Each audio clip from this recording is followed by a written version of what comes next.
Bienvenue les taureaux dans cet horoscope du mois de mars, j'espère que vous êtes en forme. Alors avant de me lancer, je vous rappelle les règles du jeu. Si ça vous plaît, abonnez-vous. Voilà. Et likez si le cœur vous en dit en plus. Voilà. Alors, on rentre directement dans le vif du sujet avec les 3 premières cartes. Le monde. Ok, sublime. Le 4 de coupe. Et les amoureux. Ouais. Le cœur se serre un petit peu, les taureaux. Que se passe-t-il là? Alors ça, ce sont les énergies qui sont les vôtres fin février et début du mois de mars. Donc normalement, ça doit vous parler. Si ça ne vous parle pas, c'est certainement que ce tirage n'est pas adapté à votre situation. Tous les taureaux ne vivent quand même pas la même chose. Faut pas déconner.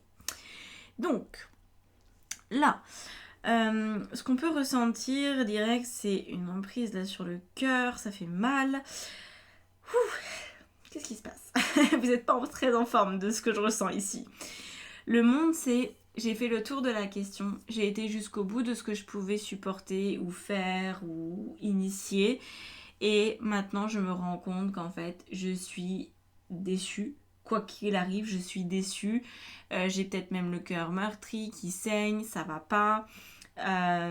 Mais j'ai compris que je peux pas aller plus loin en fait. J'ai compris que ce que j'expérimente est un échec. Alors, est-ce que c'est un échec amoureux directement?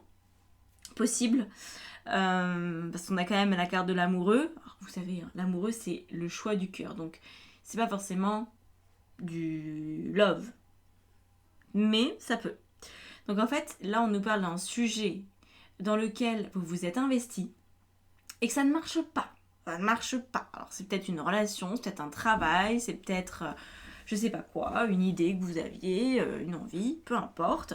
Vous avez fait le tour de la question 1000 fois, vous l'avez tourné dans tous les sens ce truc et vous ne trouvez pas de porte de sortie, vous ne trouvez pas de solution, vous n'arrivez pas à faire fonctionner cette machine et c'est très décevant. Voilà, le 4 de coupe, c'est voilà, pour moi, maintenant, j'attends quoi. J'attends et puis je me renferme dans mon coin, vous voyez sur cette illustration, voilà. Cette jeune fille, elle s'est dit, moi j'ai plus envie qu'il pleuve, j'ai plus envie de pleurer, c'est cette métaphore-là. Je mets mon parapluie et j'arrête de pleurer, en fait ça sert à rien, ça sert à rien. Donc j'arrête de ressentir, j'arrête, je me coupe. C'est pour ça que je pense que j'ai un peu mal au cœur quand je commence cette guidance. Parce que ça se ferme. Qu'est-ce qu'on a par-dessus? 8 de coupe. Donc effectivement, la désillusion est grande et je pense que du coup, ça va pas très très fort. Alors, est-ce que le challenge de ce mois est en relation directe avec ce que je viens de vous parler ou est-ce que c'est autre chose? On va le découvrir. La reine de coupe. Ok. Alors, la reine de coupe, c'est cette difficulté quand particulièrement dans votre situation, quand on vient de traverser un épisode où vraiment on a eu des turbulences, on a été déçu, malmené, etc. C'est d'arriver à garder quand même un petit peu son cœur ouvert pour prendre soin de soi. Tout simplement, prendre soin de soi. Ça, c'est le challenge du mois de mars pour vous.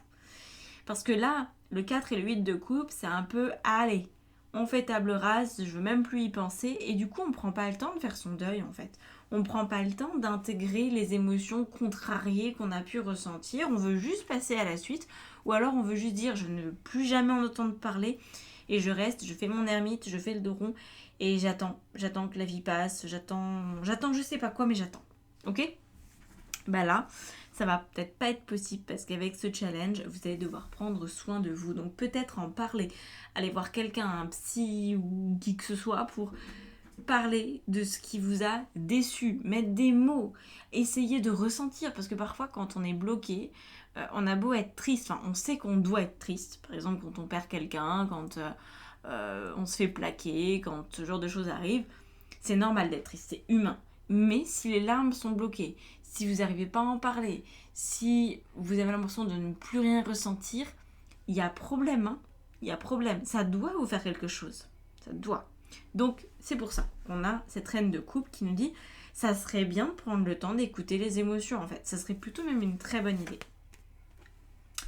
10 d'épée. Et de bâton, pardon. Mais il y en a gros sur la patate en plus. Il y en a gros sur la patate. Donc, vous ne pouvez pas ignorer ce signal. Vous pouvez pas vous dire oh allez ça va bien finir par passer.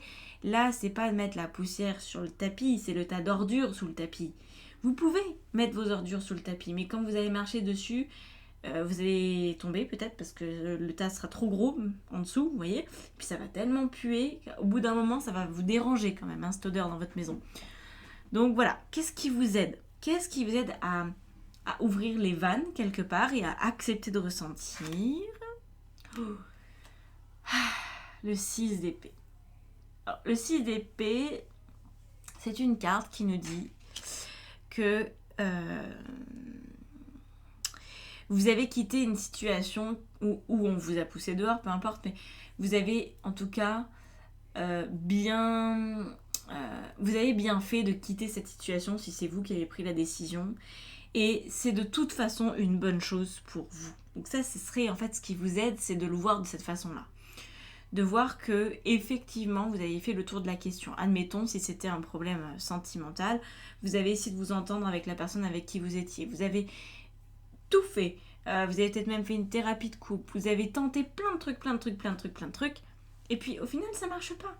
Donc, on s'en va en fait, parce qu'il n'y a plus que de la douleur dans cette situation. Il n'y a plus rien d'agréable. Donc, on s'en va. Et c'est de se dire, de toute façon, j'ai tout essayé. De toute façon, il n'y avait plus rien à faire. 4 de bâton. Alors ça, c'est intéressant parce que ça pourrait vouloir dire que la vie, courant de ce mois de mars, elle va essayer de vous montrer à quel point le fait de ne plus avoir cette personne ou cette situation dans votre existence vous permet de retomber sur vos pattes. Parce que le 4 de bâton, c'est ça, hein, c'est de se dire, ok, j'ai peut-être perdu avec le 6 d'épée, j'ai peut-être dû partir, j'ai peut-être eu l'impression de laisser beaucoup à l'autre, ou voilà, peut-être que c'était un petit peu injuste, que vous avez dû partir sans forcément les dommages et intérêts, ok? Mais, mine de rien, bienvenue la stabilité, quoi. Bienvenue quelque chose de serein, finalement. En fait, les choses vont s'apaiser. Et je pense que ce mois de mars va vous montrer à quel point vous êtes mieux sans qu'avec. Voilà. C'est le but de ce mois. Alors, qu'est-ce qu'on a au niveau sentimental, justement? Ah bon, on a le 9 de coupe. Regardez. Magnifique. J'adore ces cartes, elles sont trop belles. 9 de coupe, valet de denier, au niveau professionnel et matériel, et au niveau de votre vie intérieure spirituelle, on a le cavalier de bâton. Alors là, waouh, très beau. Donc, on reprend la base. Le 9 de coupe, il nous évoque... c'est contrarié. Parce que là, on a le 8, on a le 4 et on a le 8. Donc, ce sont deux cartes qui nous disent qu'émotionnellement, vous n'êtes pas très frais. Hein. Ça va pas très bien. Vous avez la nausée de cette situation. Mais, il y a quand même une partie de vous qui espère. Qui espère, alors que... Enfin, en tout cas, j'espère que vous espérez sur une nouvelle situation et pas par rapport à la précédente. Si par exemple vous espérez que malgré tout ce qui s'est passé, votre patron va vous reprendre en CDI, malgré tout ce qui s'est passé, votre ex va rappliquer, non. Non. Là, il y a quelque chose qui s'est clôturé et c'est cette page-là qu'il faut accepter de digérer. Ok, c'est ce deuil-là qu'il faut faire. Par contre, si vous avez l'espoir avec le 9 de coupe que les choses s'arrangent, que le bonheur revienne dans votre vie au niveau notamment sentimental et que vous puissiez profiter de vos belles amitiés, d'une famille unie, de tout ça, très bien. Très bien. Si c'est de l'espoir pour la suite, je vous dis oui, 1000 fois oui. Par contre, si c'est de l'espoir pour que le passé revienne dans votre présent, vous allez être encore déçus. Et le but du mois de mars, c'est d'arrêter d'être dans le passé. Qu'est-ce qu'on a sur ce 9 de coupe? C'est pas celle-là. En fait, moi, les cartes qui sautent, je les prends jamais parce que je suis tellement une quiche en mélangeage de cartes. C'est fou, hein. Ça fait plus de 10 ans que je fais du tarot et pourtant, je suis toujours autant quiche, quoi. C'est incroyable. Bref, passons sur ma maladresse. La lune. Ok. Donc la lune, ça va vous demander de vraiment vérifier qu'il n'y a pas une part de vous qui a un espoir, un fol espoir. Ouais. Vous allez devoir être honnête, je pense, avec vous-même. Parce que la lune, c'est les émotions, certes, mais c'est aussi toute la place qu'a l'inconscient. Et parfois, il arrive que notre inconscient nous joue des tours et qu'on se dise non, mais c'est bon, je suis passée à autre chose. Et puis en fait, on creuse un tout petit peu et on se rend compte que pas du tout. Voilà. Donc là, moi, je vous dirais, n'ayez pas l'impression que le deuil est fait. Il n'est pas fait. Vous allez devoir pleurer. Vous allez devoir accepter qu'il y a plusieurs étapes pour faire votre deuil. Voilà. Que ce soit un départ volontaire ou pas, hein, d'ailleurs. Vous pourriez avoir quitté votre travail. Néanmoins, vous ne pourrez peut-être pas commencer autre chose. L'esprit léger, l'esprit tranquille. Faut bosser à l'intérieur. Valet de denier, justement, pour parler du travail. Travail, situation financière et lieu de vie. Ok. Le valet de denier, c'est plutôt pas mal. Ça pourrait vouloir dire que il y a des choses qui avancent, qui se mettent en place. Ah, on a un petit 5 de bâton. Alors, le 5 de bâton nous dit que vous allez avoir des petits conflits à gérer. On n'est pas sur l'énorme conflit non plus. Hein. On pourrait avoir des arcanes majeures pour nous parler de tout ça. Là, on a juste un arcane mineur de conflit, certes. Mais bon, le 5 de bâton, attention quand même, ce ne sont pas des conflits que vous inventez. Ce sont de vrais conflits que vous vivez. C'est des vrais problèmes, ok ? C'est des retards administratifs. C'est des gens qui ne sont pas d'accord avec vous et qui vous le font savoir.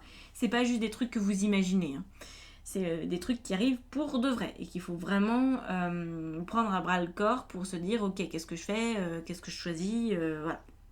Donc là, on voit que vous allez vous en sortir parce que le valet de denier nous indique que vous allez réussir à faire la part des choses, à vous défendre correctement, à faire valoir peut-être vos droits, enfin voilà. Donc tout ça, je m'inquiète pas, je trouve que c'est plutôt bien, mais ne vous attendez pas à un long fleuve tranquille au niveau professionnel et financier.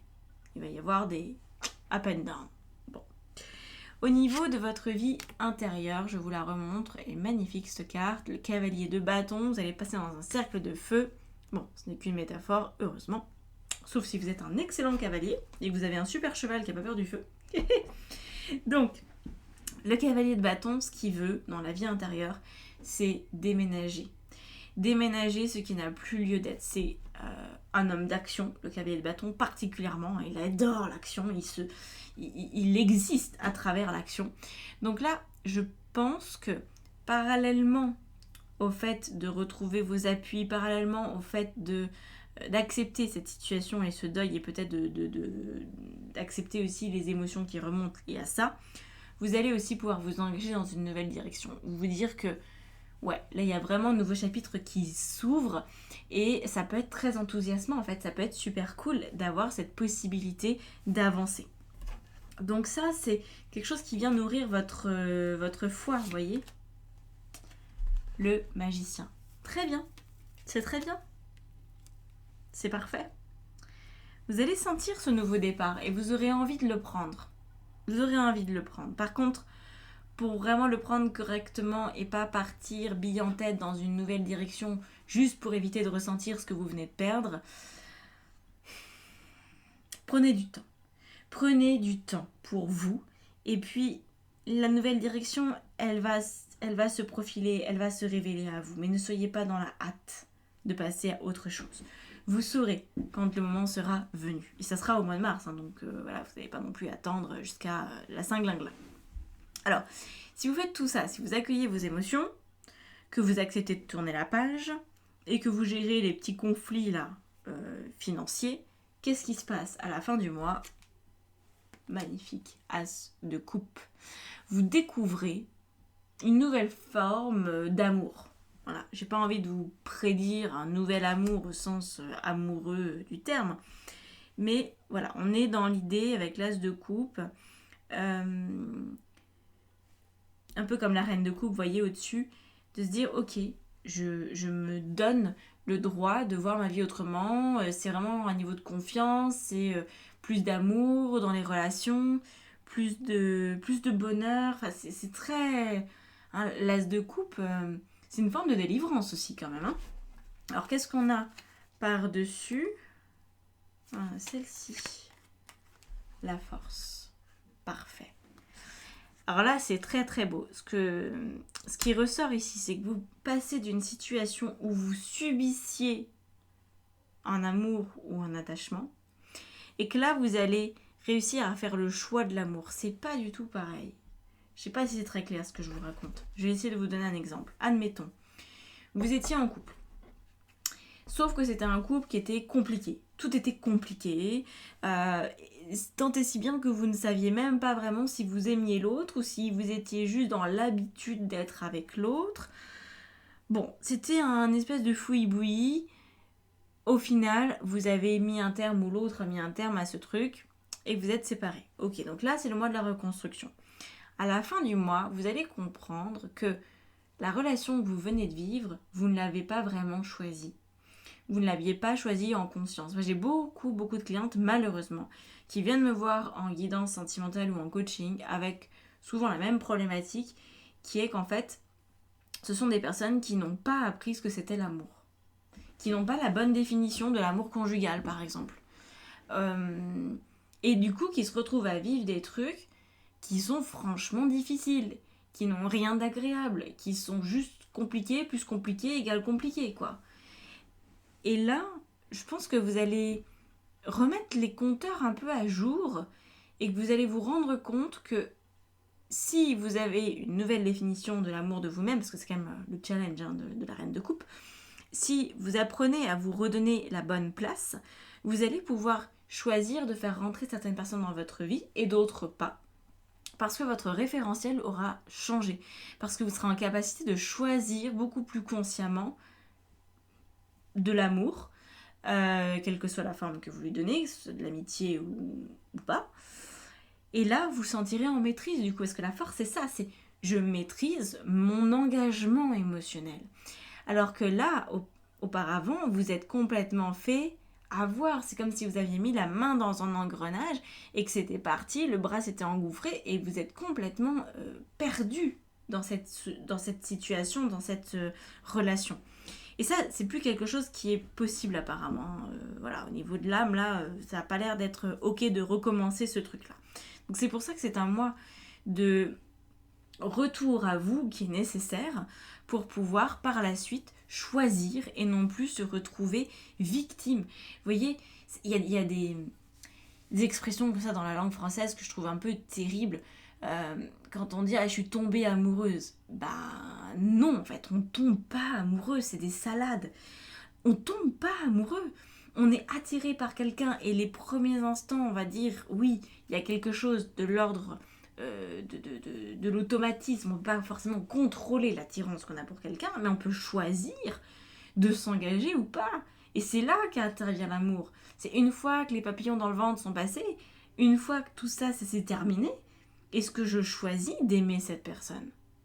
Et là, vous allez être en capacité de choisir et du coup de ne plus vous laisser aller à un instinct un peu grégaire. Et de pouvoir du coup disposer beaucoup mieux de vos sentiments. Voilà. Et avec un peu de chance, comme vous aurez travaillé sur vous, vous n'attirez plus non plus le même genre de personne. Donc finalement, vous pourrez vous amouracher de quelqu'un sans le regretter par la suite parce que ce sera quelqu'un de beaucoup plus équilibré et qui vous correspondra en fait. Ok ? Voilà. Bon. C'est quand même pas mal. Je vous laisse là-dessus. Si vous voulez continuer, il n'y a pas d'extension. Il y a guidance privée à partir de 15 €. Il y a des analyses de personnalité. Je fais du human design, plein de trucs. Bref, allez voir ça sur mon site internet. Du coaching aussi, évidemment. Si vous voulez vous sortir peut-être une forme de dépendance affective, pourquoi pas. Je sais bien faire ça. je fus un jour de l'autre côté de la barrière, de la dépendance. Et si jamais vous êtes là-dedans, c'est pas simple. Je compatis. Voilà. Je vous laisse là-dessus. Prenez grand soin de vous. Merci d'avoir écouté jusque-là. Et à bientôt. Ciao, ciao.